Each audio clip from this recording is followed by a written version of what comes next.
Assalamualaikum warahmatullahi wabarakatuh. Waalaikumsalam warahmatullahi wabarakatuh.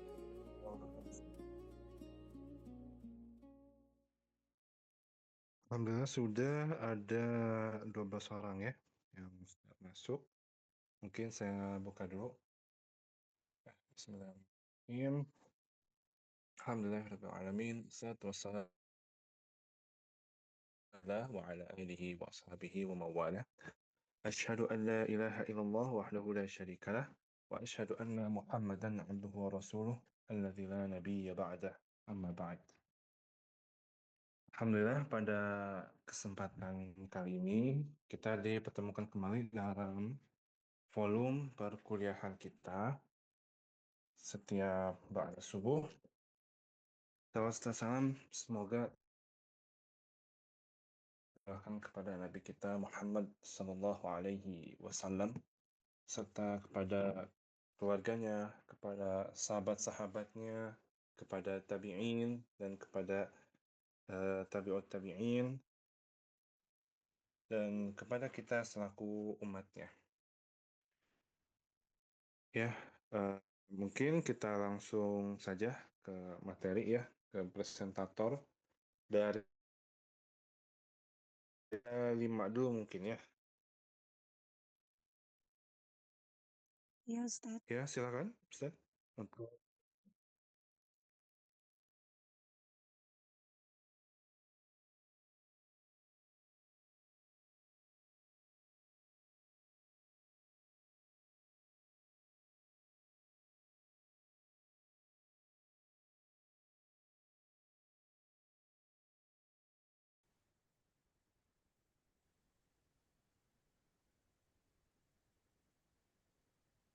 Ya, bismillahirrahmanirrahim. Assalamualaikum warahmatullahi wabarakatuh. Ya, alhamdulillah. Insya Allah pagi hari ini saya menjadi presentator dari Pokja 5. Nah, di sini kami membahas kitab Minhajul Abidin ya, di halaman 55 gitu ya, ada 42 halaman. Nah, intisarinya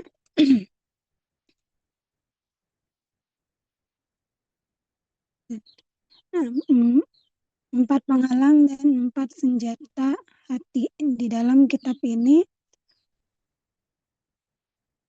Nah, diawali dari membahas tentang tujuan penciptaan manusia. Jadi kembali di awal bahwa penciptaan manusia gitu ya, yaitu untuk beribadah kepada Allah sebagaimana di dalam Al-Qur'an surah Az-Zariyat ayat 56. Wa ma khalaqatul jinna wal insan illa liya'budu, dan aku tidak menciptakan jin dan manusia melainkan supaya mereka mengabdi kepadaku. Nah, maka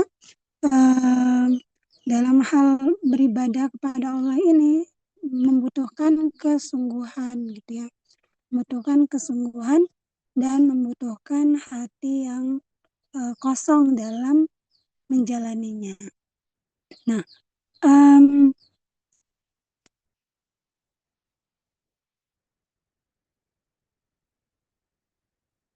maka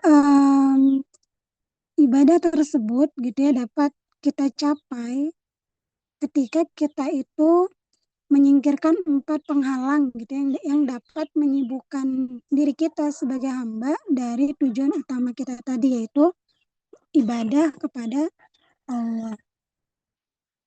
Nah, apa saja 4 penghalang utama tadi gitu ya yang mengganggu kita untuk fokus beribadah kepada Allah. Nah, di sini dibahas ada tuntutan jiwa gitu ya dan rezeki gitu ya. Kemudian yang kedua, bahaya dan masa depan gitu ya. Kemudian yang ketiga, ketetapan takdir, dan yang keempat, kesulitan dan musibah. Nah, masing-masing sudah diberikan gitu ya,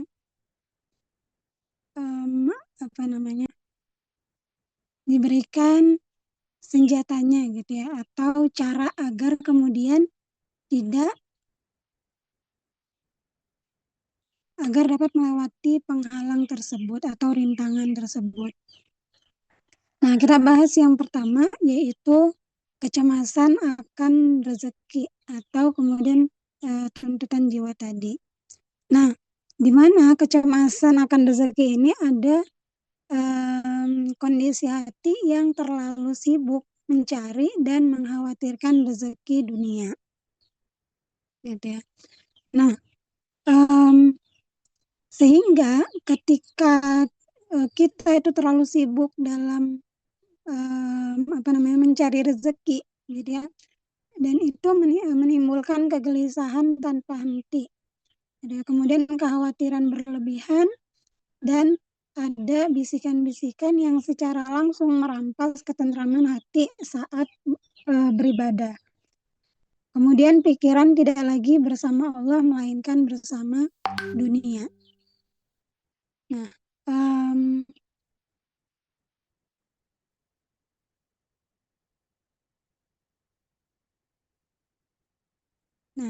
sehingga agar kemudian kita itu gitu ya,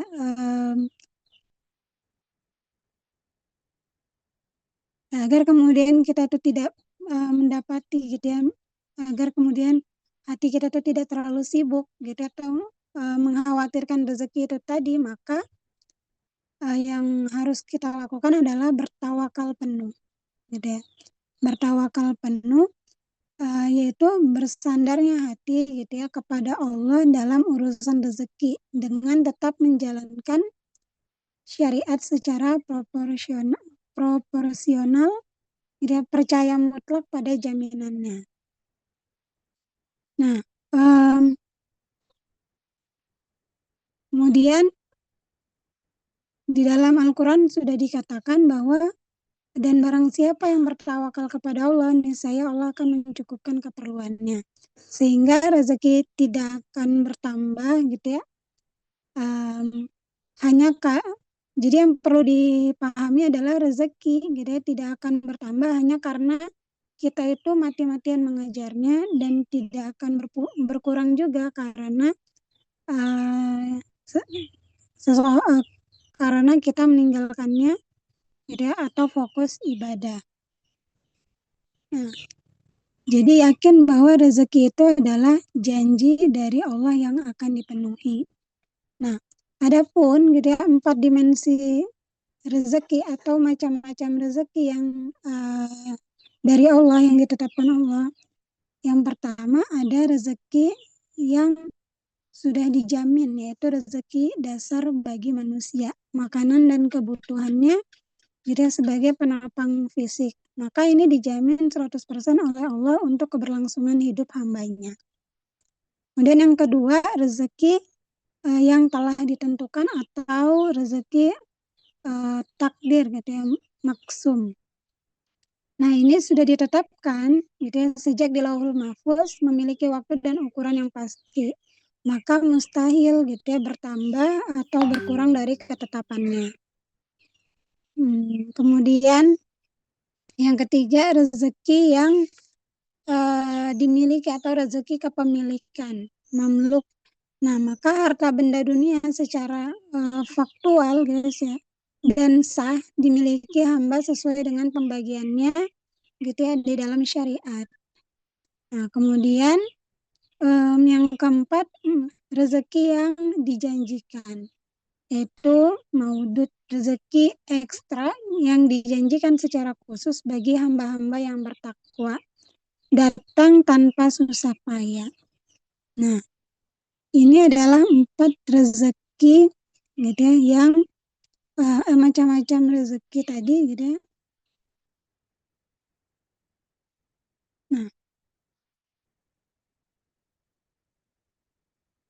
Nah, mencari rezeki dan menggunakan sebab gitu ya.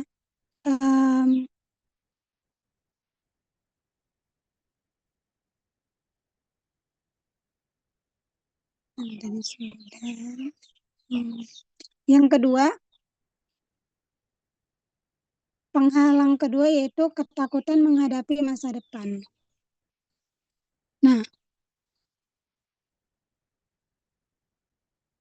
yang pertama, akar konfliknya manusia secara naluri ya, gitu ya. Secara naluri cemas karena tidak mengetahui hasil akhir atau akibat dari suatu perkara. Nah, dan ini gitu ya, karena adanya gitu ya keinginan memaksa untuk mendapatkan gitu ya sesuatu yang mengandung resiko tinggi, berbekal pada penilaian pribadi yang sangat terbatas. Kemudian memaksakan pilihan sendiri dalam kabut masa depan justru itu berpotensi besar membawa kehancuran. Nah, inilah gitu ya yang kemudian yang harus kita hadapi dengan menyerahkan urusan kita gitu ya, atau dengan yang disebut dengan tafwid gitu ya. Meninggalkan pilihan gitu atau menyerahkan urusan pribadi tadi yang beresiko dan menyerahkan meninggalkan pilihan pribadi yang beresiko dan menyerahkan hasil urusan sepenuhnya kepada Zat yang Maha Mengetahui, yaitu Allah Subhanahu wa taala. Nah, yang perlu diingat, tafwid berlaku pada perkara yang tidak jelas hasilnya, yaitu mubah atau sunnah yang tidak terduga dampaknya. Tapi dalam perkara wajib, maka sudah jelas aturannya tidak boleh ditinggalkan dengan alasan tafwid. Nah, maka obat yang kedua ini kita perlu melakukan tafwid tadi, meninggalkan perkara-perkara yang tidak jelas. Kemudian di dalam Al-Quran juga dikatakan, dan aku menyerahkan urusanku kepada Allah, sesungguhnya Allah Maha melihat akan hamba-hambanya. Penghalang yang ketiga adalah penolakan terhadap takdir atau qada. Nah, bahaya besarnya ketidakridhoan atau rasa protes terhadap qada Allah adalah racun yang mematikan bagi jiwa. Nah, ia menghancurkan seluruh konsentrasi ibadah dan merusak fondasi hubungan antara seorang hamba dengan Tuhannya. Nah, secara fakta gitu ya, tidak ada protes yang bisa merubah apa yang telah dituliskan. Tidak, menolak takdir hanya menambah penderitaan tanpa memberikan jalan keluar. Nah, kemudian, gimana caranya agar kemudian kita bisa menerima takdir, gitu ya? Maka di dalam hal qada tadi atau ketetapan Allah tadi, kita perlu ridho gitu ya, membuang rasa tidak senang dari dalam hati dan meyakini seyakin-yakinnya bahwa ketetapan Allah adalah yang paling utama dan paling baik bagi hambanya. Nah, ini pun juga sudah diingatkan di dalam Al-Quran, Allah ridho terhadap mereka dan mereka pun ridho kepadanya. Yang demikian itu adalah balasan bagi orang-orang yang takut kepada Tuhannya.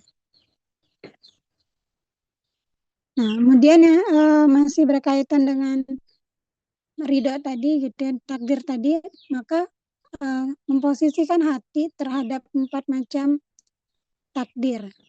Yang pertama, dalam hal kesenangan atau kenikmatan, maka wajib kita itu ridho pada Allah dan wajib mensyukuri.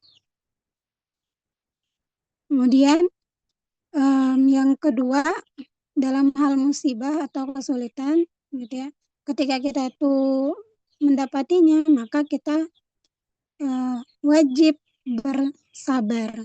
Kita ridho kepada Allah kemudian bersabar. Yang ketiga, dalam hal melakukan kebaikan atau amal soleh, gitu. Maka kita wajib untuk ridho dan menyadari ini murni karena Allah, bukan karena kehebatan diri kita sendiri. Ya, kemudian yang keempat, dalam hal keburukan atau maksiat, ya, maksiat atau dosa, maka kita juga perlu ridho pada ketetapan Allah sebagai pencipta skenario kehidupan manusia. Nah, namun yang harus kita hindari adalah kita tidak boleh ridho pada perbuatan maksiatnya itu sendiri. Nah, yang demikian itu ketika ridho kepada Allah, gitu ya, berarti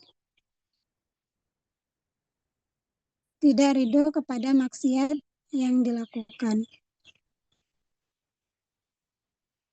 Kemudian yang keempat, beban ujian dunia. Nah, dunia pada hakikatnya adalah tempat ujian atau darul ibtila. Jalan ketaatan menuntut manusia melawan hawa nafsunya yang paling dalam. Nah, ada 4 hal yang menjadi ujian manusia. Yang pertama, diri sendiri.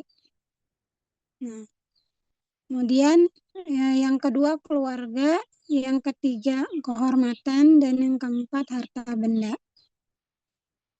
Nah, ujian diri sendiri seperti halnya penyakit gitu ya, atau rasa sakit atau kemudian kelemahan fisik. Nah, sedangkan ujian keluarga biasanya kematian keluarga gitu ya, atau kehilangan atau perpisahan dengan orang yang tercinta. Kemudian yang ketiga tadi contohnya contoh dari kehormatan misalnya gunjingan atau gibah, fitnah dan kebohongan yang merusak nama baik. Kemudian yang keempat harta benda, contohnya kebangkrutan, pencurian, dan lenyapnya kekayaan duniawi. Nah, obatnya atau senjata untuk menghadapinya, maka kita perlu kesabaran. Nah, hakikat sabar adalah menahan diri dari keluh kesah dan kegelisahan berlebihan. Nah, maka benteng pertahanannya adalah kesadaran bahwa musibah tidak bisa dipercepat atau diperlambat. Dan Allah menyiapkan ganti yang jauh lebih mulia. Sebagaimana di dalam Al-Quran, sesungguhnya hanya orang-orang yang bersabarlah yang dicukupkan pahala mereka tanpa batas.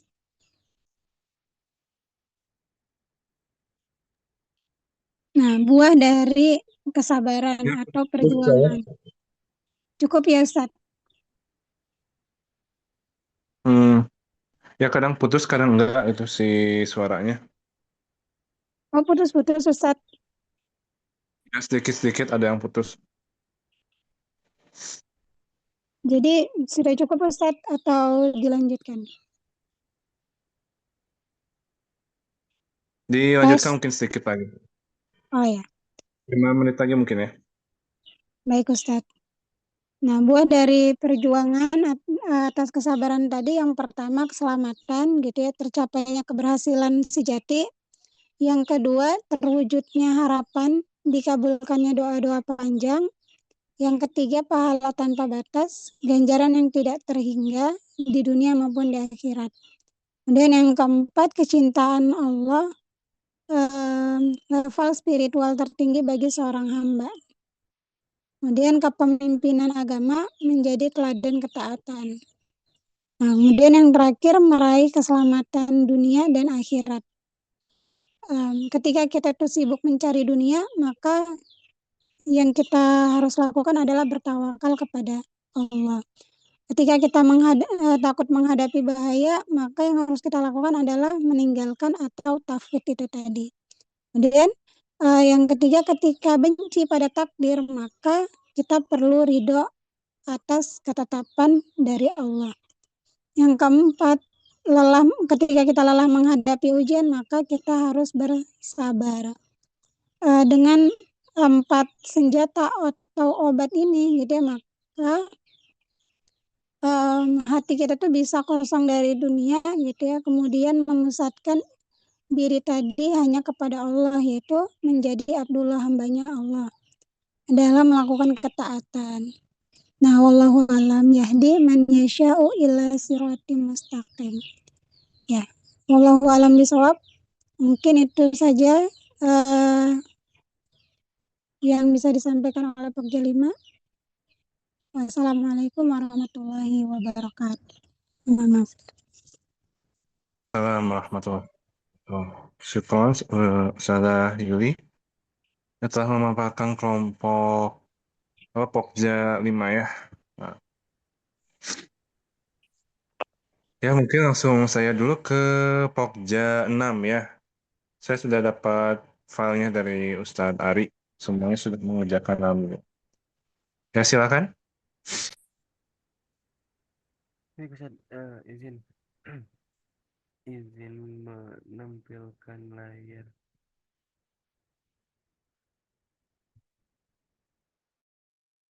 Suaranya kecil banget, Ustaz.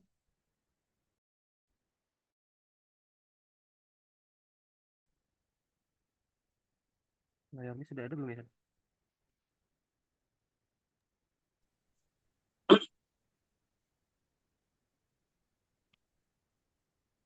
Layarnya sudah tampil belum ya, Afwan?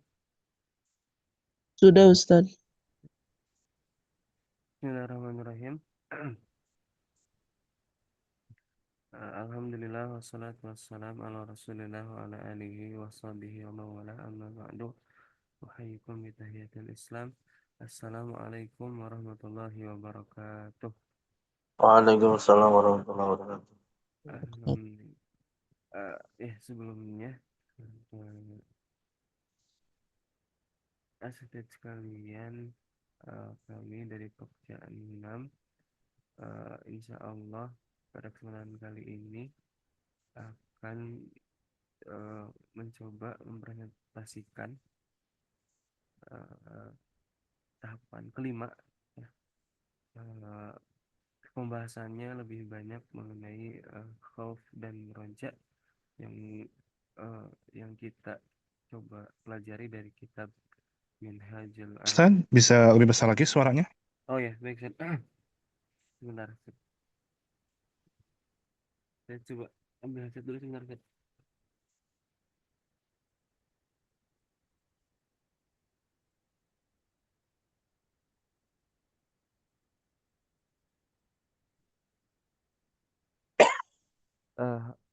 Suara saya sudah lebih jelas belum, Ustaz?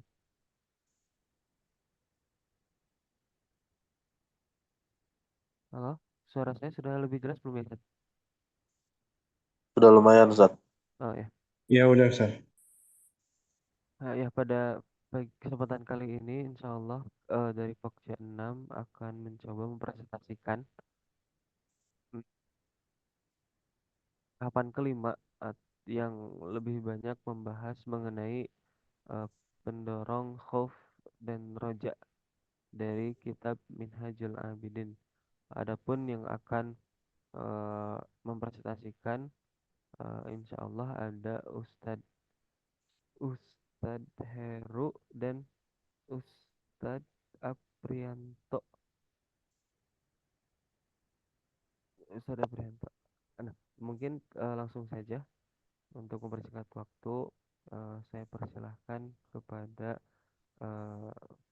Ustadz Heru dan Ustadz Aprianto. Tafadhol.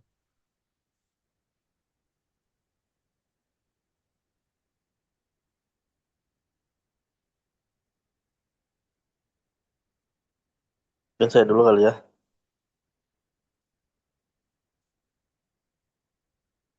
Ustaz Heru. Ya, Ustaz, enggak tafadhol. Saya slide 8 ya. Ya. Bismillahirrahmanirrahim. Assalamualaikum warahmatullahi wabarakatuh. Saya akan mempresentasikan tadi seperti disampaikan tahapan kelima yaitu tentang pendorong dari kitab Minhajul Abidin.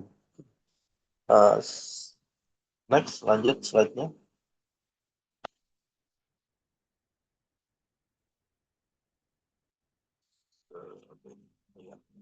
Ya, ini setelah seorang hamba menempuh tahapan-tahapan sebelumnya itu ya, sudah dibahas pekan lalu, ada terkait dengan ilmu, taubat, kemudian menghadapi godaan, juga tadi ada menghadapi rintangan.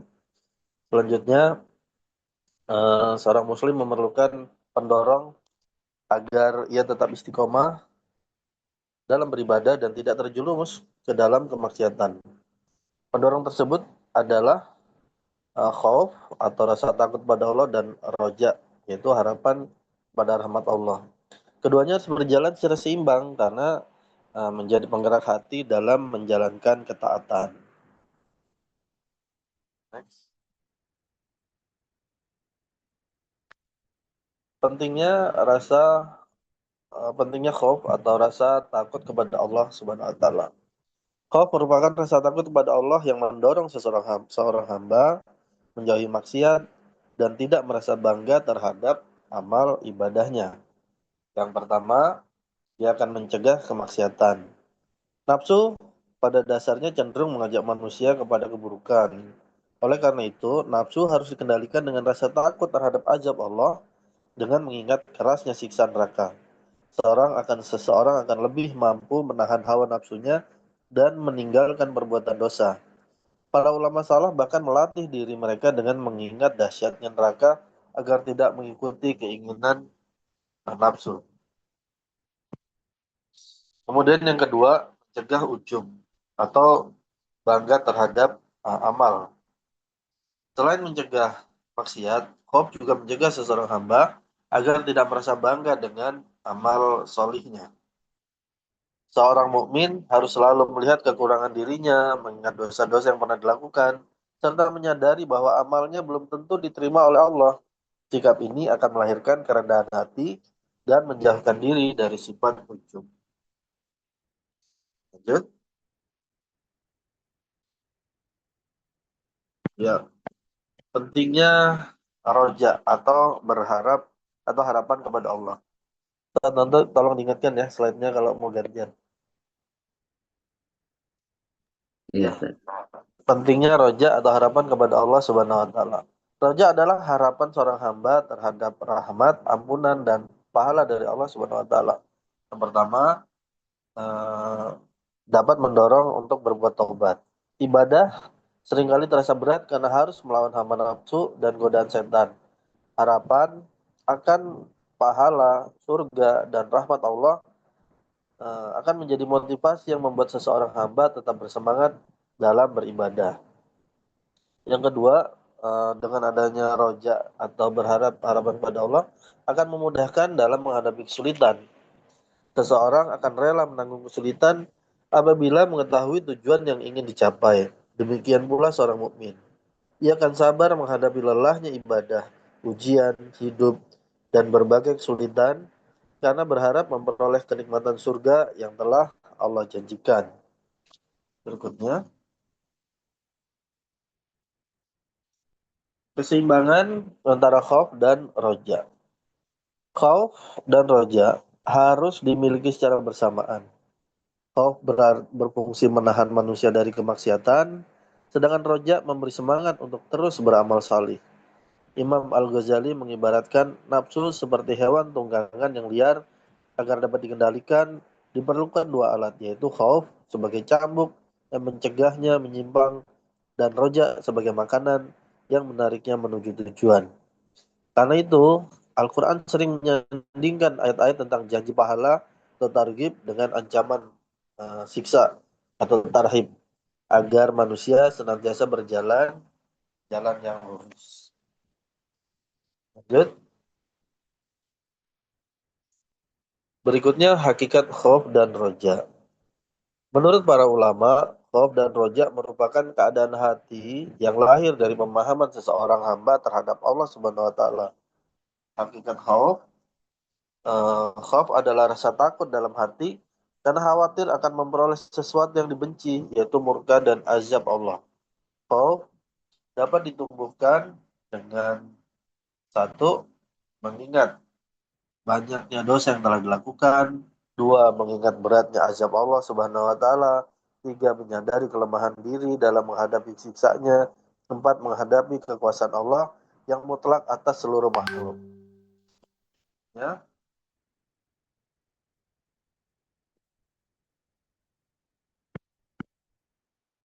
Hakikat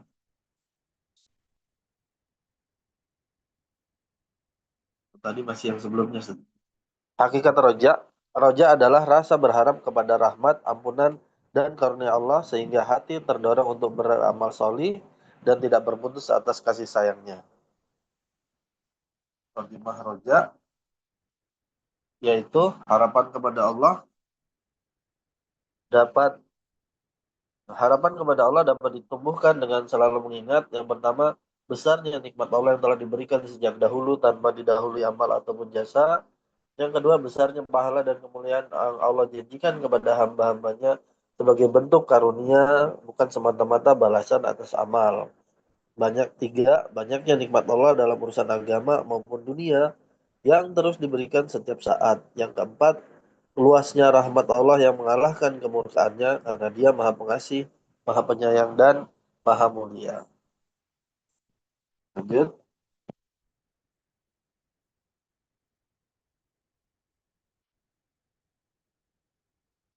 Berikutnya adalah jalan tengah di antara dua bahaya.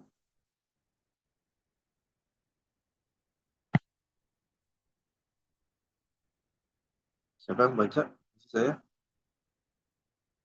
Iya, Mas Ustaz. Jalan tengah antara khauf dan roja. Perjalanan menuju Allah berada di antara dua bahaya besar, yaitu satu, rasa aman dari makar Allah, yaitu mengandalkan rahmat Allah sehingga meremehkan dosa dan meninggalkan rasa takut. Yang kedua, putus asa dari rahmat Allah, yaitu dikuasai rasa takut sehingga kehilangan harapan akan ampunannya. Seorang mukmin harus berjalan di jalan tengah, yaitu menyeimbangkan rasa takut, khauf, dan harapan roja. Inilah jalan para nabi, wali, dan orang-orang salih sebagaimana firman Allah Subhanahu wa taala dalam Quran surat Al-Anbiya ayat 90 yang artinya sesungguhnya mereka selalu bersegera dalam mengerjakan kebaikan, berdoa kepada kami dengan penuh harap dan cemas, serta mereka adalah orang-orang yang khusyuk pada kami. Baik, Ustaz. Ya, Mohon sudah. diganti ya slide-nya. Silakan Ustaz. Baik, syukran jazakumullah khair Ustaz Apri. Selanjutnya pada slide ini ya, pada slide ke-8 ini ada ayat Al-Qur'an ya, surat Al-Anbiya ayat 90 di mana Allah Subhanahu wa taala berfirman, sesungguhnya mereka selalu bersegera dalam mengerjakan kebaikan, berdoa kepada kami dengan penuh harap dan cemas, serta mereka adalah orang-orang yang khusyuk kepada kami. Ini tadi sudah dibacakan oleh Ustaz Apri. Next saja, Ustaz.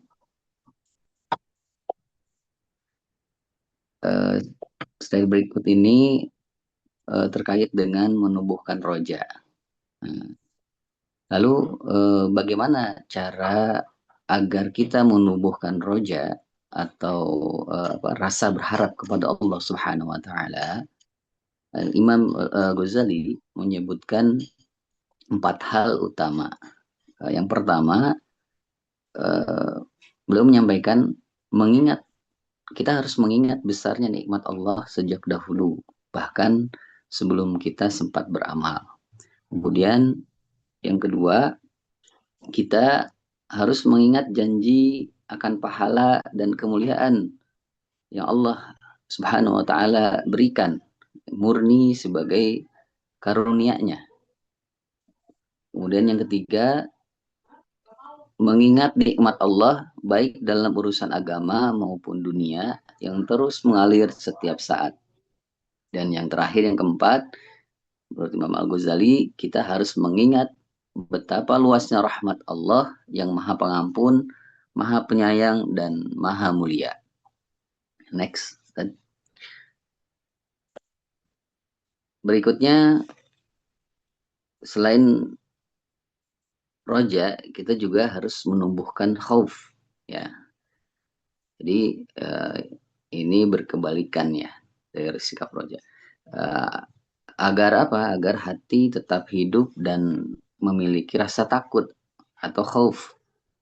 Itu ada 3 bekal yang perlu terus diingat.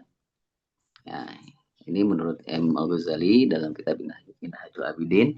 Yang pertama, kita harus terus mengingat ayat-ayat dari Allah Subhanahu wa taala berupa ancaman, yaitu peringatan dari Allah Subhanahu wa taala tentang pertanggungjawaban dan akibat dari dosa-dosa yang diperbuat.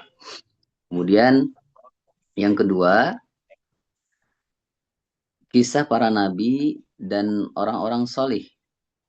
Ya, ini digambarkan dalamnya panjang ya, di dalam kitabnya itu ada kisahnya iblis, kemudian Nabi Adam, Nabi Nuh, Nabi Ibrahim alaihissalam, Nabi Musa, kemudian ada Bal'am bin Baura, Nabi Daud, Nabi Yunus, hingga Nabi Muhammad SAW.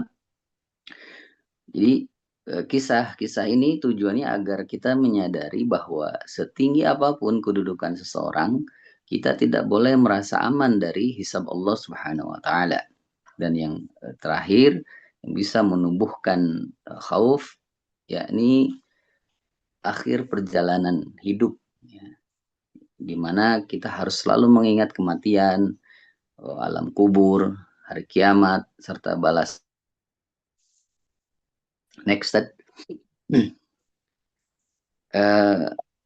Slide ini terkait dengan targhib dan tarhib.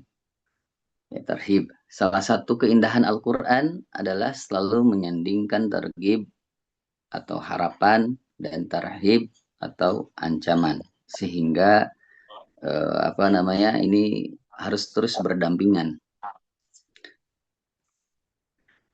Contohnya bisa kita lihat dalam surat Al-Hijr ya, ayat 49 dan 50. Pada ayat 49 Allah Subhanahu wa taala berfirman tentang harapan, ya. Nabi ibadi anni anal ghafurur rahim. Ya. Yang artinya kabarkanlah kepada hamba-hambaku bahwa sesungguhnya akulah yang maha pengampun lagi maha penyayang. Namun di ayat berikutnya yaitu ayat 50 langsung disusul ayat ancaman. A'udzubillahi minasyaitonirrajim wa anna 'adzabi huwal 'adzabul alim. Dan sesungguhnya azabku adalah azab yang sangat pedih. Ya. Next slide. Luasnya rahmat Allah Subhanahu wa taala. Imam Al-Ghazali juga memberikan gambaran nyata betapa luasnya rahmat Allah Subhanahu wa taala di dalam 3 kisah ya. Yang pertama kisah tukang sihir Firaun ya. Mereka awalnya datang sebagai musuh Nabi Musa alaihissalam, namun ketika beriman sejenak Allah langsung menerima keimanan mereka. Berikutnya kisah Ashabul Kahfi, ya, pemuda yang baru saja beriman namun Allah memuliakan kisah mereka sepanjang zaman. Dan yang terakhir hadis 100 rahmat, ya, Allah menciptakan 100 rahmat, hanya 1 rahmat yang diturunkan untuk seluruh makhluk di dunia, sedangkan 99 rahmat sisanya disimpan untuk hari kiamat kelak. Ya, Masya Allah. Next. Roja bukan angan-angan. Bagian ini sangat krusial, ya, yaitu membedakan antara roja dan tamanni atau angan-angan kosong. Roja yang benar selalu dibangun di atas amal dan usaha. Ibarat petani yang menanam padi, merawatnya, lalu berharap panen. Kemudian tamanni ya, atau angan-angan kosong adalah kondisi di mana seseorang tidak beribadah, tidak sholat, dan terus melakukan maksiat gitu ya. Tetapi berkata, saya berharap masuk surga. Menurut Imam Al-Ghazali ini bukan harapan melainkan khayalan kosong semata. Ini bedanya. Next slide. Mana yang lebih utama, khauf atau roja? Ya, nah ini harus kita lihat. Ya, ini sebagaimana Imam Al-Ghazali. Pertama, ketika kondisi kita sehat, ya lebih baik memperbanyak khauf agar kita terdorong untuk rajin beribadah dan menjauhi maksiat. Dan ketika kondisi kita sakit dan menjelang wafat, lebih baik memperbesar roja agar kita menghadap Allah Subhanahu wa taala dengan hati yang penuh husnuzon atau berprasangka baik. Jadi kedua-duanya harus tetap ada, ya. Berikutnya yang terakhir, kesimpulan. Sebagai kesimpulan dari seluruh pembahasan kita, khauf, roja, dan jalan tengah gitu ya. Khauf berfungsi menjaga kita dari perbuatan dosa, sedangkan roja menjaga kita dari keputusasaan.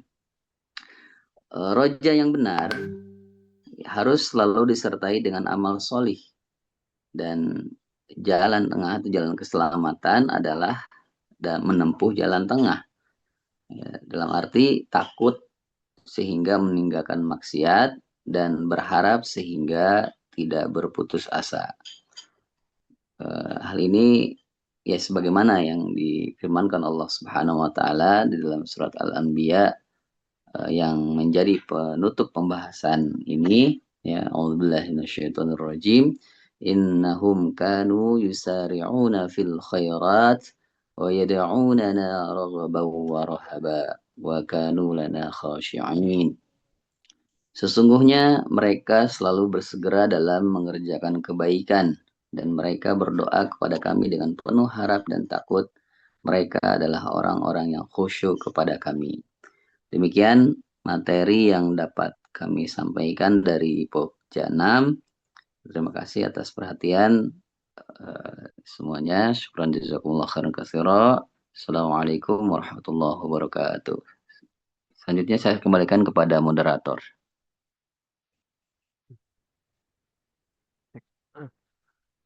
Waalaikumsalam warahmatullahi wabarakatuh.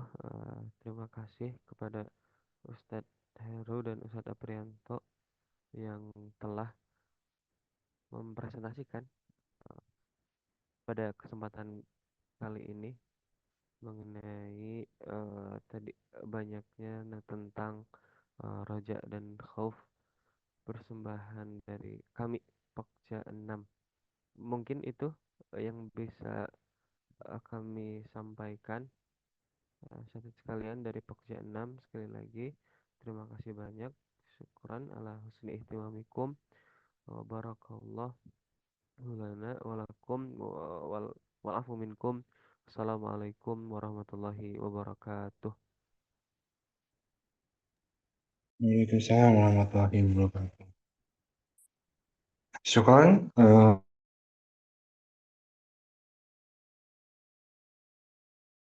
materinya tadi ya tentang khauf dan roja ya. Ya, mungkin dilanjutkan saya dulu ke Pokja selanjutnya, Pokja 7 ya.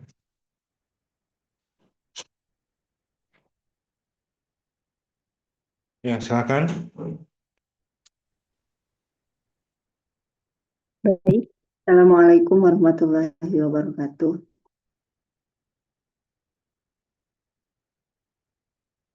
Alhamdulillah, pagi ini atas rahmat dan karunia Allah, kita bisa berkumpul kembali di Zoom meeting online ini dalam perkuliahan mata kuliah ilmu akhlak dan tasawuf.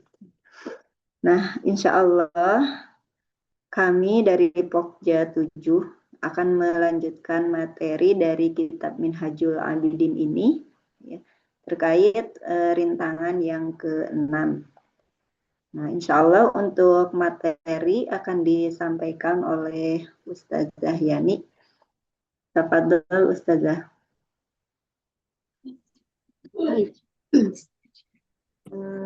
Bismillahirrahmanirrahim. Jazakillah kepada Ustazah Yani. Alhamdulillahi bidimati tatimus sholihat asyhadu an la ilaha illallah wahdahu la syarikalah wa asyhadu anna Muhammadan abduhu wa rasuluh. Rabbi shrah li sadri wa yassir li amri wahlul 'uqdatam min lisani yafqahu qawli.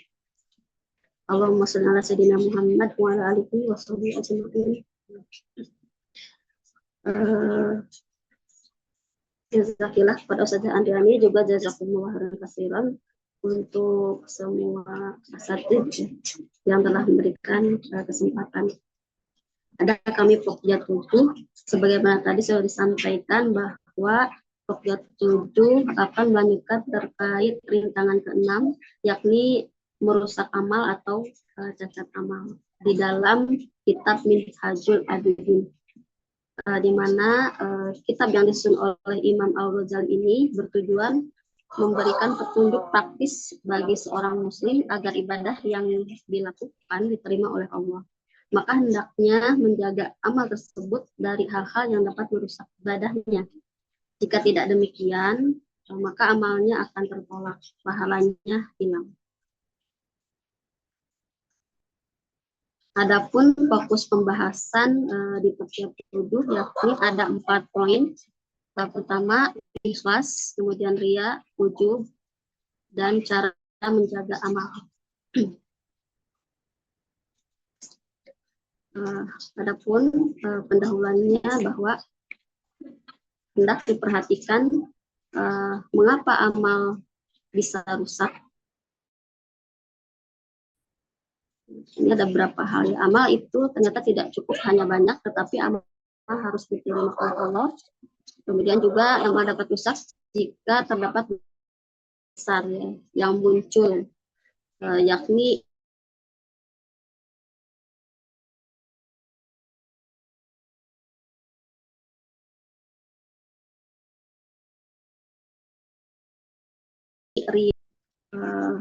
pertama pembahasan ikhlas, hakikat ikhlas.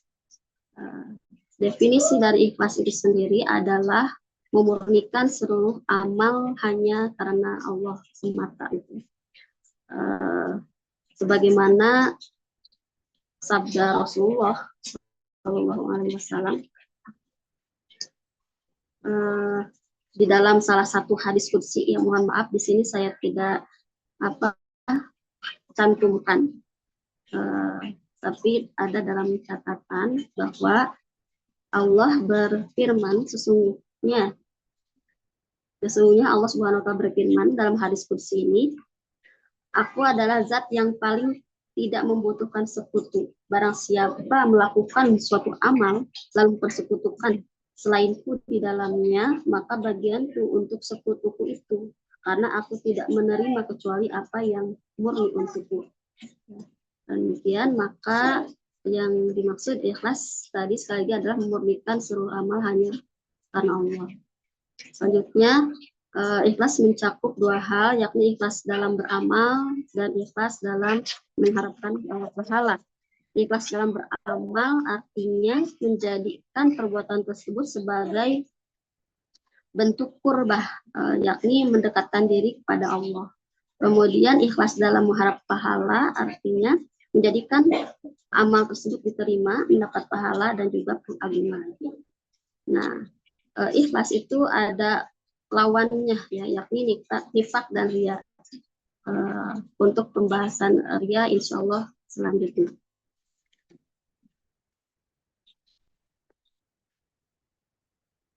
Adapun keutamaan ikhlas terdapat ya, dan ikhlas itu sendiri adalah amal diterima Allah, mendapat pahala sempurna, dicintai Allah, kemudian menjadi sebab keselamatan di akhirat dan menjaga hati dari penyakit. Selanjutnya kepada pembahasan riya.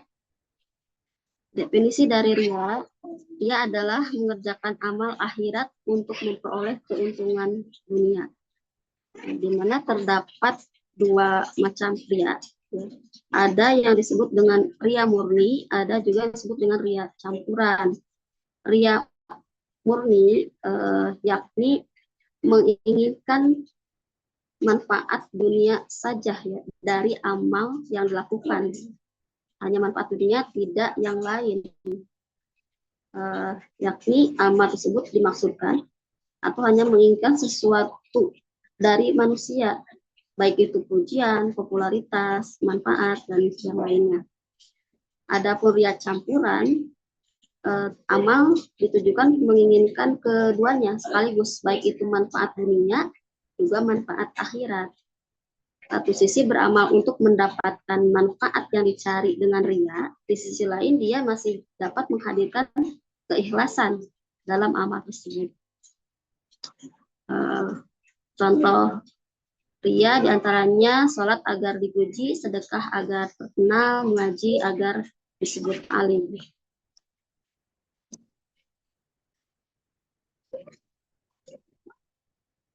Maka ketika amal itu dilakukan dengan di sisi ria, gitu ya, akan berdampak berbahaya, suatu kebahayaan. Apa saja bahayanya? Di sini ada beberapa. Pertama, amal ditolak, kemudian hilang pahala. Selanjutnya dipermalukan di hari kiamat, kemudian terancam masuk neraka dan kehilangan ridho Allah Subhanahu wa Ta'ala.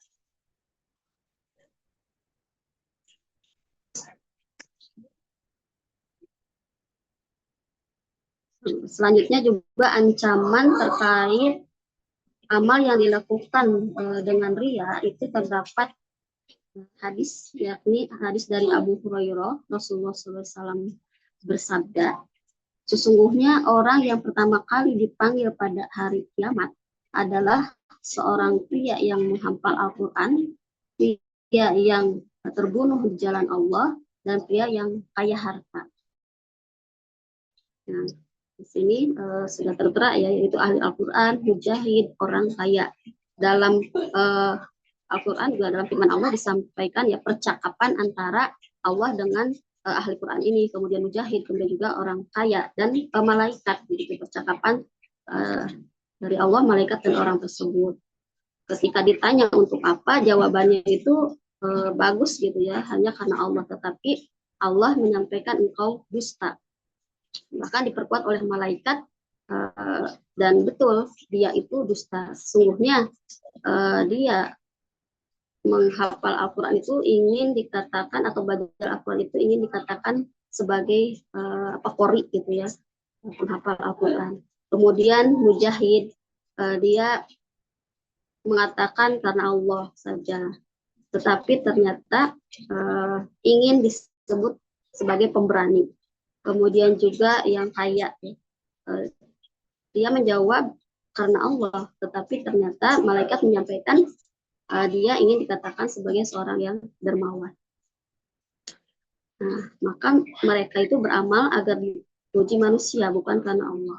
Dan ancamannya adalah neraka, begitu ya. Padahal mereka ahli ibadah, ternyata tak cukup begitu ya. Menjadi penghuni surga itu hanya dengan beribadah.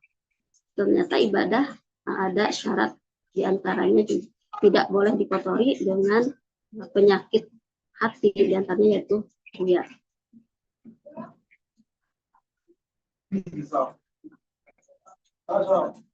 Bagaimana cara mengobati penyakit ini? Yang pertama, mengingat Allah, bahwa Allah selalu melihat, kemudian menyembunyikan amal, tidak mencari pujian manusia, mengingat kecilnya dunia, dan banyak berdoa memohon keikhlasan. Nah, pembahasan selanjutnya adalah terkait ujub. Nah, definisi dari ujub adalah merasa kagum terhadap amal sendiri, yakni merasa lebih baik, lebih banyak ibadah, lebih saleh daripada orang lain. Ini tentu sangat berbahaya. Bahayanya apa? Pertama, menghilangkan taufik, mengurangi pahala, merusak amal, menimbulkan kesombongan, serta melupakan karunia Allah. Nah, maka penyakit ini pun harus dihilangkan. Apa obatnya? Pertama, mengingat semua nikmat berasal dari Allah, mengingat dosa-dosa sendiri, mengingat amal belum tentu diterima, selalu bermuhasabah, dan berdoa agar diberi keikhlasan.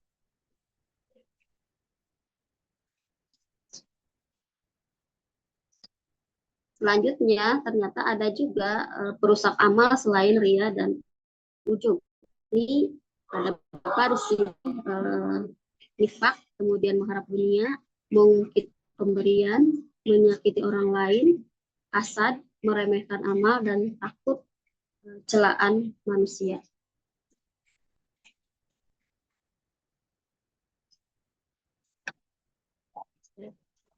Nah, sebelum ke prinsip penjaga amal, di sini tadi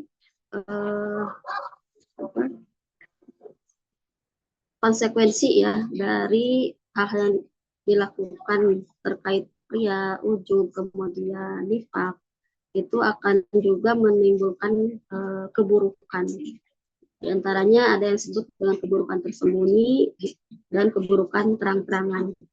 Keburukan tersembunyi yakni celaan di hadapan para malaikat. Adapun keburukan terang-terangan adalah celaan pada hari kiamat di hadapan seluruh makhluk. Ketika semua amal itu diputar kembali oleh Allah di hadapan semua makhluk. Dan orang yang berperilaku ria nanti di hari akhir itu akan dipanggil dengan 4 nama. Di antaranya wahai orang kafir, wahai orang durhaka, wahai pengkhianat, wahai orang yang rugi. Nauzubillah, mudah-mudahan kita terhindar dari hal tersebut. Nah, lalu bagaimana cara menjaga amal agar senantiasa lurus? Maka ada hal yang tidak boleh dilakukan, yaitu pertama jangan bangga terhadap amal, kemudian jangan menceritakan amal tanpa kebutuhan, dan jangan mengharap pujian. Apa yang harus dilakukan? Biasakan pertama tawadu, kemudian istighfar setelah ibadah, dan berdoa agar amal diterima.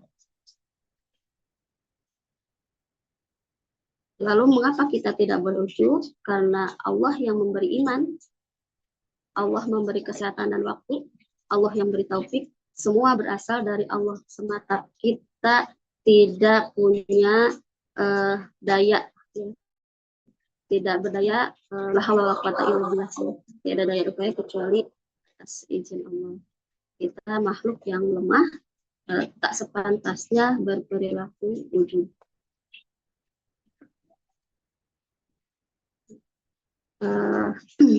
Maka senantiasa kita dalam melakukan amal itu dan untuk menjaga amal dengan teliti ya, karena ria itu sangat halus, tak terasa gitu ya, menyusup. Maka senantiasa muhasabah, kemudian hadirkan keikhlasan dan juga pengawasan hati. Jika ria dilakukan, maka kita akan mendapatkan kerugian yang sangat berat. Satu ria dapat merusak amal bertahun-tahun. Karena itu, salaf lebih takut amal tidak diterima daripada sedikitnya amal.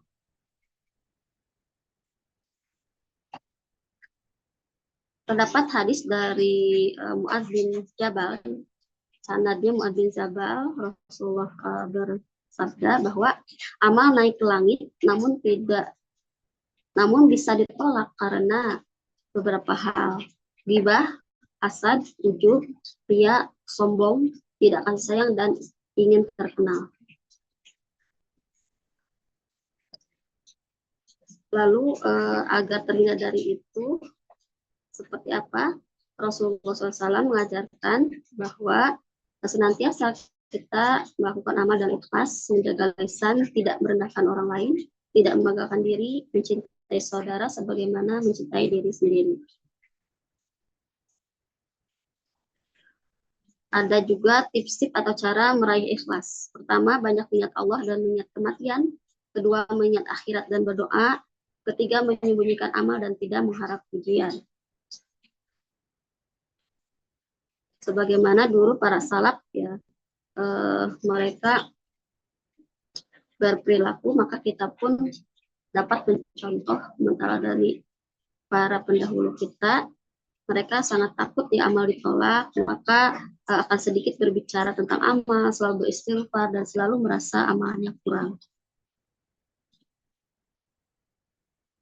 Pelajaran penting dari pembahasan ini bahwa amal yang sedikit tetapi ikhlas lebih baik daripada amal yang banyak tetapi rusak oleh ria dan ujub. Intisari dari materi ini yakni ikhlas. Ya. Amal dilakukan dengan ikhlas maka akan diterima. Jika amal dilakukan dengan ria maka terancam tertolak, akan ditolak.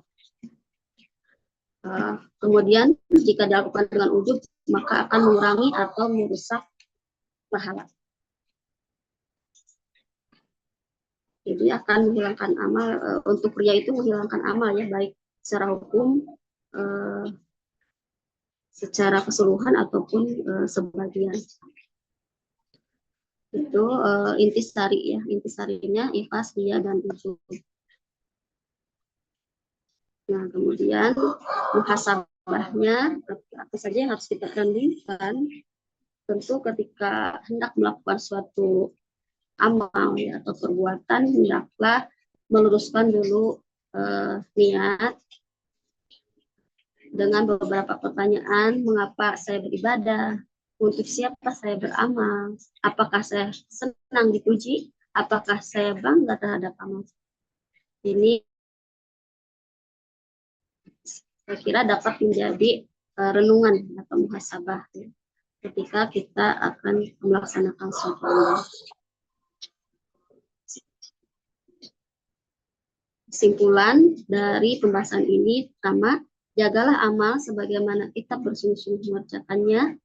Kunci keselamatan amal adalah ikhlas kepada Allah, menjauhi ria, menjauhi ujub, selalu mengingat karunia Allah, dan mohon agar amal diterima. Demikian barangkali dari Pokja 7, wallahu a'lam. Mohon maaf atas segala kekurangan. Sekalian barangkali saya tutup karena Ustazah Andriani sebagai moderator sedang di perjalanan. Sekali lagi jazakumullah khairan, mohon maaf atas segala kekurangan dari kami Pokja 7. Kami cukupkan dengan billahi taufiq wal hidayah. Wassalamualaikum warahmatullahi wabarakatuh. Waalaikumsalam warahmatullahi wabarakatuh. Ya, terima kasih kepada Ustazah Yani yang sudah mempresentasikan ya perwakilan dari Pokja 7 yang membahas hal-hal yang merusak amal ya. Ya bagus, yang luar biasa materinya. Ya, kita lanjutkan saja ke Pokja yang terakhir ya.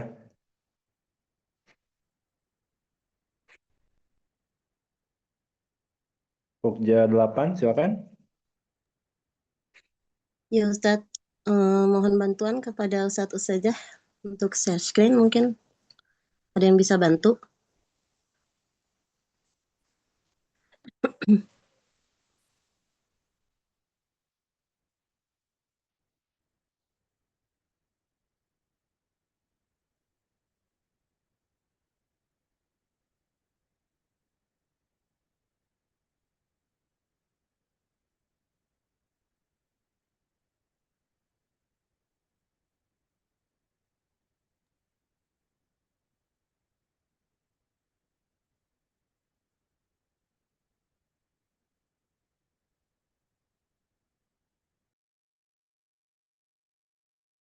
Dari Pokja 7 barangkali ada yang bisa membantu. Ustazah Yani atau Ustazah Andriani.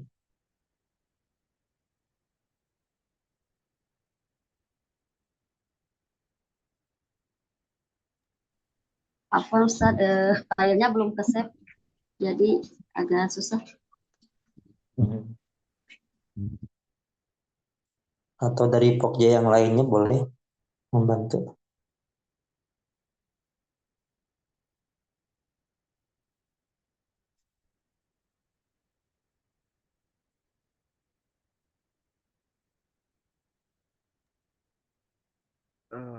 Bisa saya Alhamdulillah. di yang mana ya filenya? Syukran Ustaz. Filenya yang mana ya?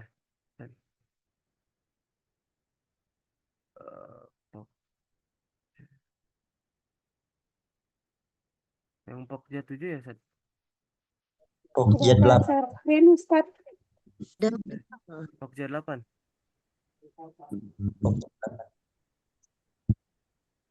Boleh di ini. Oh ini ada. Sudah saya bantu share screen kan, Ustaz? Alhamdulillah. Allah. Syukran. Mangga dilanjut. Saja. Siapa yang tadi baca ya? Saja Rina. Oh, alhamdulillah, barakallah. Mangga saja. Baik, Assalamualaikum warahmatullahi wabarakatuh. Saya dari Popja 8 akan mewakili untuk presentasi. Alhamdulillahirabbil alamin wassalatu wassalamu ala asrofil anbiya'i wal mursalin wa ala alihi washabihi ajmain. Pada kesempatan ini kita akan melanjutkan pembahasan Minhajul Abidin karya Imam Al-Ghazali, yaitu tentang Al-Aqabah As-Sabi'ah. Alhamdu wa syukur, atau Aqabah ke-7, pujian dan syukur.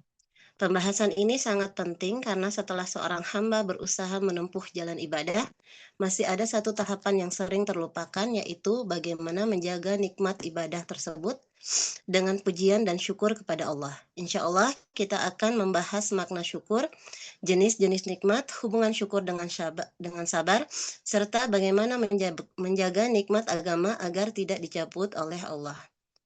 Lanjut ke slide berikutnya. Mengapa syukur dibahas setelah ibadah? Imam Al-Ghazali menempatkan pembahasan syukur setelah tahapan ibadah. Mengapa demikian? Karena ketika seorang hamba berhasil melaksanakan ibadah dan Allah memberikan taufik untuk beramal, maka keberhasilan itu sendiri adalah nikmat dari Allah, bukan semata-mata hasil usaha kita. Oleh sebab itu, setelah beribadah, seorang hamba diperintahkan untuk memuji Allah dan bersyukur kepadanya. Syukur memiliki dua tujuan besar. Pertama, menjaga kelangsungan nikmat agar nikmat yang sudah ada tidak hilang.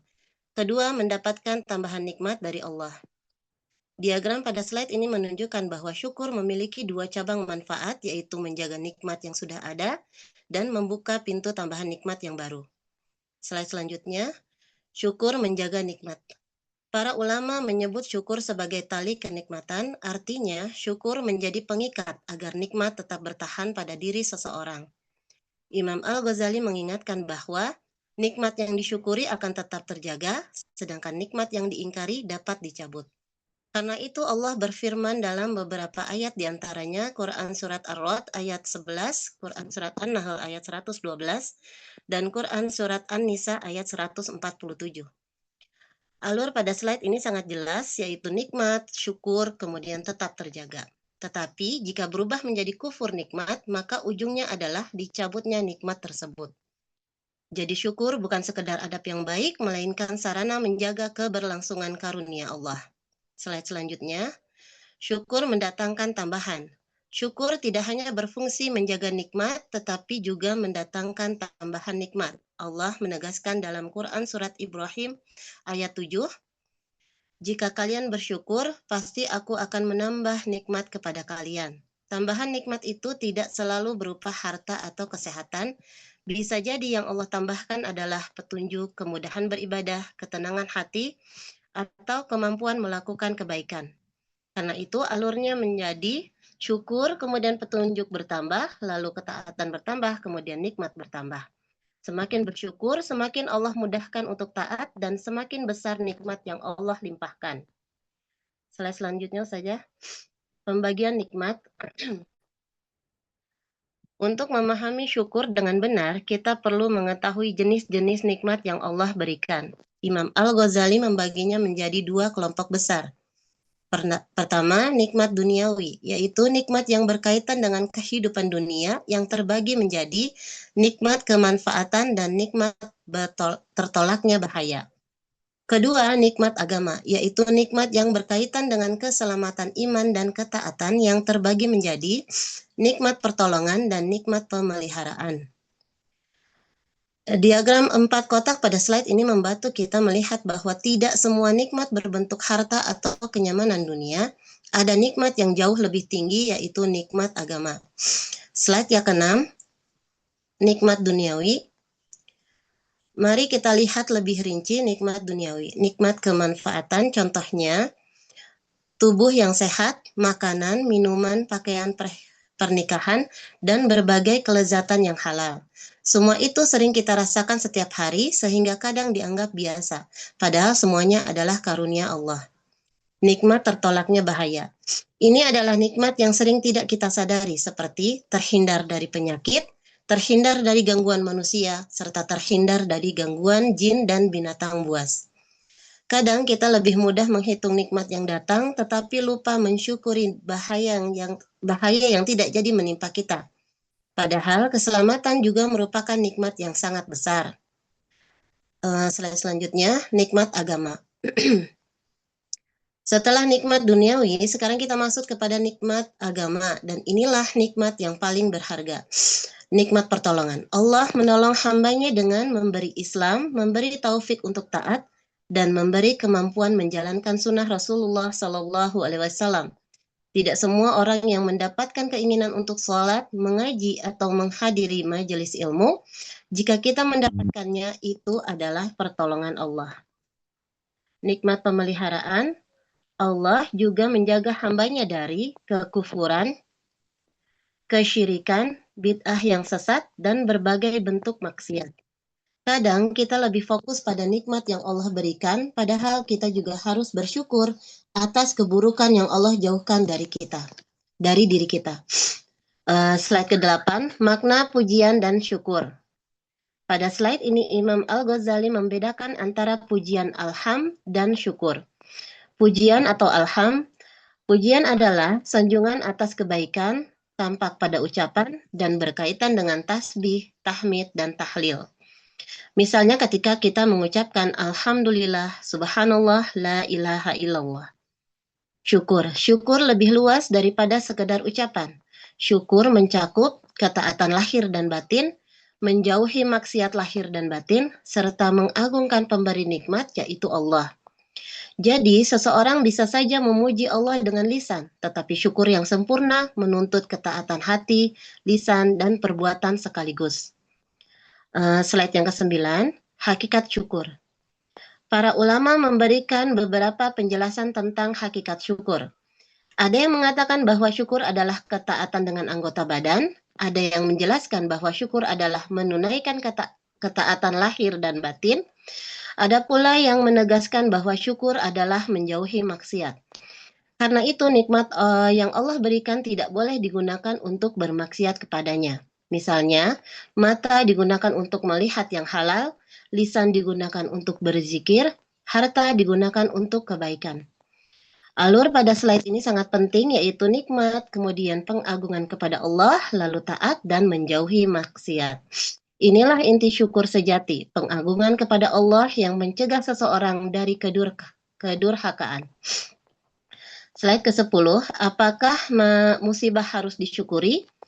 Pada bagian ini, Imam Al-Ghazali membahas pertanyaan yang cukup mendalam, apakah musibah harus disyukuri? Para ulama memiliki dua pendapat. Pendapat pertama, musibah tidak disyukuri. Yang wajib dilakukan adalah sabar. Pendapat kedua, musibah dapat menjadi nikmat karena menghasilkan pahala dan kenaikan derajat. Ibnu Umar memberikan contoh bagaimana seorang mukmin masih bisa melihat nikmat di balik musibah. Yang pertama, musibah itu tidak menimpa agamanya. Kedua, musibah itu tidak lebih besar dari yang terjadi.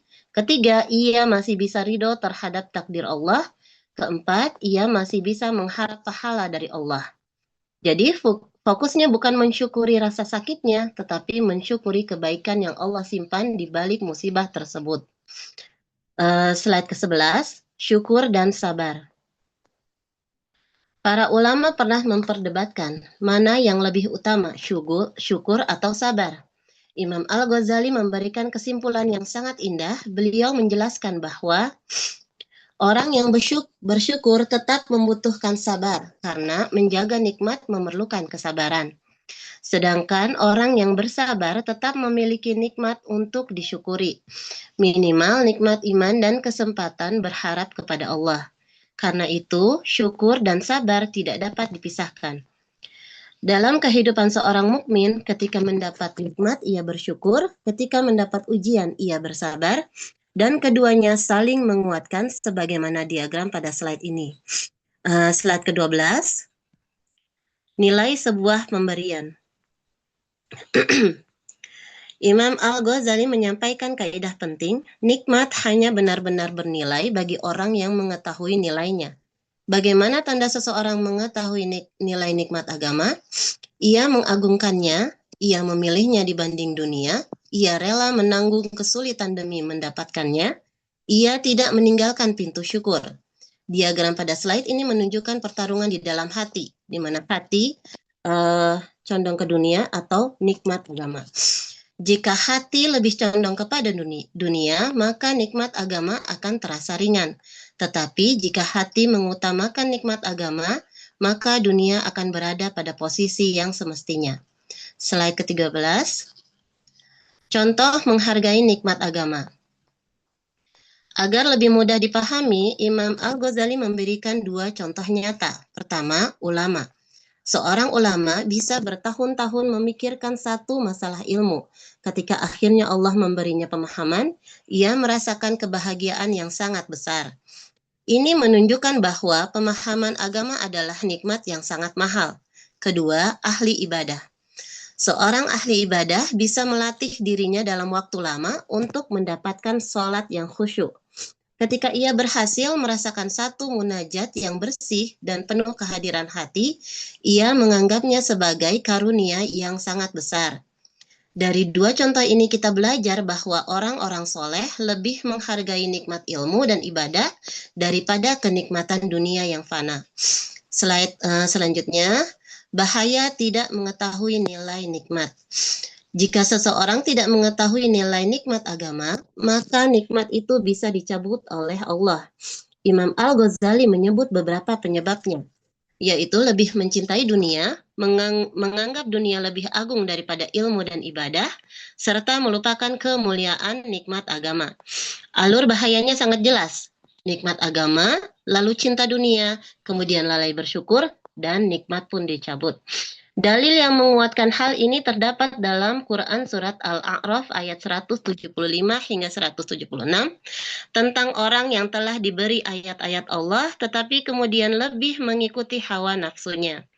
Ini menjadi peringatan bagi kita agar tidak menukar nikmat hidayah dengan kesenangan dunia yang sementara. Slide selanjutnya, nikmat Islam adalah nikmat terbesar. Pada slide ini, Imam Al-Ghazali menegaskan bahwa nikmat terbesar adalah nikmat Islam.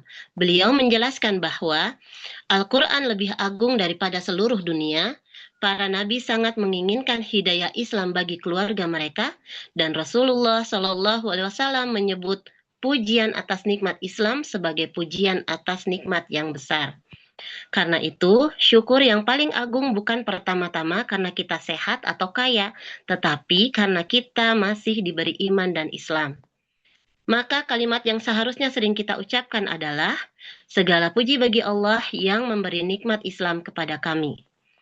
Gambar Al-Quran yang berada di atas dunia pada slide ini mengingatkan bahwa hidayah jauh lebih tinggi nilainya daripada seluruh isi dunia. Slide selanjutnya, menjaga syukur dan memohon keteguhan. Setelah memahami besarnya nikmat Islam, Imam Al-Ghazali mengingatkan, jangan merasa aman dari tercabutnya nikmat agama. Bahkan para nabi dan orang-orang yang soleh sangat takut kehilangan hidayah. Nabi Ibrahim alaihissalam berdoa agar dijauhkan dari syirik. Nabi Yusuf alaihissalam memohon diwafatkan dalam keadaan Islam. Sufyan Ats-Tsauri sangat takut imannya dicabut menjelang wafat. Ini menunjukkan bahwa semakin tinggi iman seseorang, semakin besar rasa takutnya kepada Allah. Karena itu, perjalanan seorang mukmin seharusnya hidayah, kemudian bersyukur, lalu rendah hati dan doa keteguhan. Doa yang sangat penting untuk kita baca adalah Rabbana la tuzigh qulubana ba'da iz hadaitana. Ya Rabb, ya Rabb kami, janganlah Engkau palingkan hati kami setelah Engkau memberi petunjuk kepada kami. Slide selanjutnya, kesimpulan Aqobah, pujian dan syukur. Sebagai penutup, mari kita simpulkan pembahasan Aqobah, pujian dan syukur. Seorang hamba yang benar-benar bersyukur akan mengingat nikmat Allah, memuji Allah dengan lisannya, mengagungkan Allah dengan hatinya, menjauhi maksiat, rajin beribadah, memohon istiqomah, dan berharap tambahan nikmat dari Allah. Perhatikan alur pada slide ini, nikmat Allah, bersyukur, istiqomah, tambahan nikmat, kemuliaan di dunia dan akhirat. Imam Al-Ghazali menutup pembahasan ini dengan pelajaran yang sangat penting, yang sangat indah. Syukur melahirkan dua harta yang agung, istiqomah dan istizadah, yaitu tambahan nikmat dari Allah. Jadi, tujuan akhir syukur bukan hanya mendapatkan lebih banyak nikmat dunia, tetapi menjaga istiqomah hingga bertemu Allah dalam keadaan beriman dan bersyukur. Wallahu a'lam bishawab. Demikian presentasi dari Pokja 8. Jazakumullah khair atas perhatian Ustadz dan Ustazah, dan juga kepada yang sudah membantu ya Ustazah. Wassalamualaikum warahmatullahi wabarakatuh.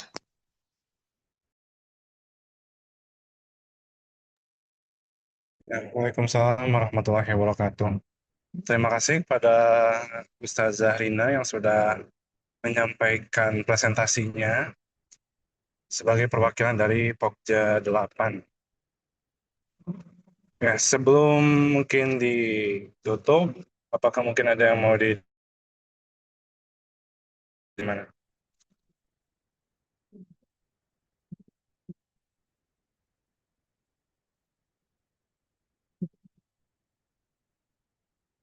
Bagaimana Ustadz Ari mungkin sebagai koordinator? Alhamdulillah, Ustaz, tampaknya kalau tidak ada pertanyaan dan juga diskusi, kita lanjut lagi kuliahnya untuk minggu depan ya. Oh iya. Baik, untuk minggu depan itu saya tergantung arahan dari Ustadz Hakim. Untuk sementara ini belum ada arahan. Mudah-mudahan ada arahan dari beliau segera gitu ya. Nanti kami diskusikan terlebih dahulu. Barakallahu, Ustaz. Oh iya. Mungkin demikian ya yang dapat kita pelajari pada kesempatan kali ini. Terima kasih atas perhatiannya. Mohon maaf atas segala kekurangan. Kita bacaan hamdalah bersama-sama. Alhamdulillahirabbil alamin. Istighfar, astagfirullahaladzim, dan doa kafaratul majelis. Bismillahirrahmanirrahim. Subhanakallahumma wa bihamdik. Asyhadu an la ilaha illa ant. Astaghfiruka wa atubu ilaik. Wabillahi taufiq wal hidayah. Wassalamualaikum warahmatullahi wabarakatuh. Waalaikumsalam warahmatullahi wabarakatuh. Syukran Ustaz. Ya,